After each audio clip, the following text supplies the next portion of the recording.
Emile Zola said, "We are like books. Most people only see our cover, the minority read only the introduction, many people believe the critics. Few will know our content. Every book can be regarded as a complex.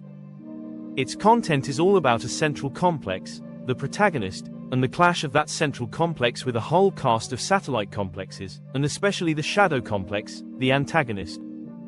All popular stories take the protagonist through a long journey of ups and downs and finally pit the protagonist against the protagonist's shadow, the antagonist. In most stories, the good protagonist defeats the bad antagonist. A tragedy is what you get when the protagonist loses to the antagonist. The shadow has won." Zola was right about people's resemblance to books. They say, don't judge a book by its cover, but the cover is all important for most people when it comes to choosing a book, even though the cover is an image while the book is full of words, hence they are totally different things. In the human world, a person's appearance is all important. The beautiful people rule the world, or at least they are the objects, trophies, that the world rulers want, hence drive the behavior of the world rulers.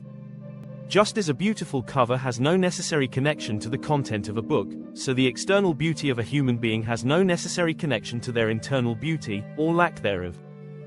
In fact, beautiful people are usually vacuous, empty and hollow. That's because their beauty means they don't have to try, they don't have to develop a character, they are always in demand and the world always comes to them. Beautiful people become interesting only when they cease to be beautiful, when age takes their looks.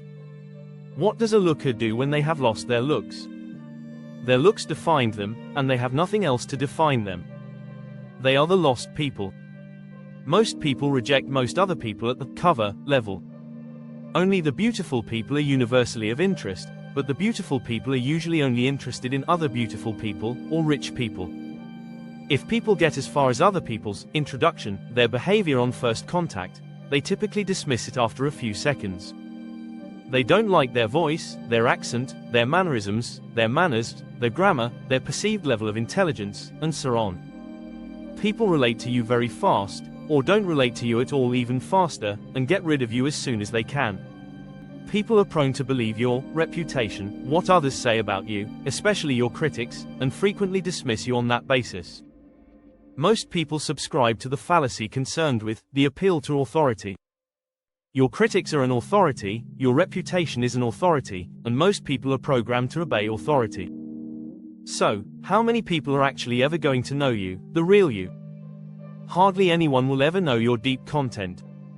Even worse, when most people write the book of their life, they do so at the persona level, the mask level, the socially acceptable level.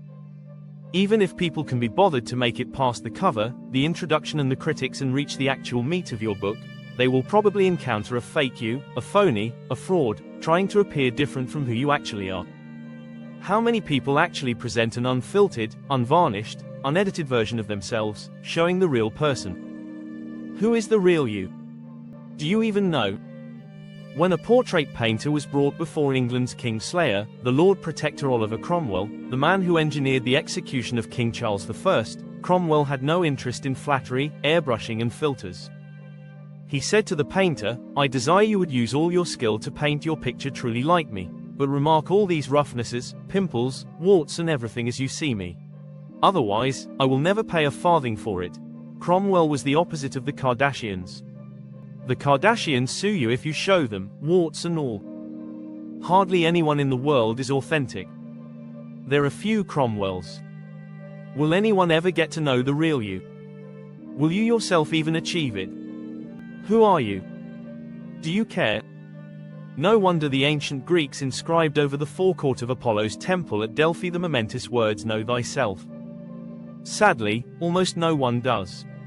Even worse, they don't want to. They subscribe to "Don't know thyself." Don't be thyself. Don't become thyself. Always do what society expects.